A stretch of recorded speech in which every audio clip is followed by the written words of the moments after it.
లేదు, చిన్న 4 trips and tricks వెళ్ళడంతో లొల్లి లేకుండా ఉండొచ్చు.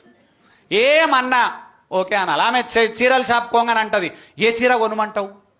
రెచ్చిపోయి ఇది అది అని చెప్పొద్దు. నువ్వేమడగాలి తెలుసా, నీకేది నచ్చిందల్లా. ఆమె అంటది గ్రీన్ది నచ్చింది, సూపర్ ఉంది. ఎందుకు గ్రీన్ ప్లేస్ లో రెడ్ చెప్తివే తీసుకుంటది.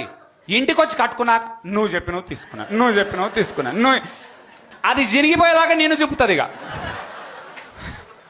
టెక్నిక్. అందుకేమంటున్నా ఇంకోటి దేవుడు ఇంకోటి మీకు అందరు తెలుసుకోవాల్సింది, దేవుడు లేడీస్ ని చాలా పవర్ఫుల్ గా తయారు చేసిండు. ఆయన సృష్టి రహస్యం. మనను బేకార్ తయారు చేసిండు. వాళ్ళకి తెలవాలి ఆ సృష్టి రహస్యం. మనం బేకార్ చేసిండు, ఏం చేయలేం మనం. అన్కేర్, నో ఇమోషన్స్, నో లవ్ ఏముండదు మొగోళ్ళకి, అంతే.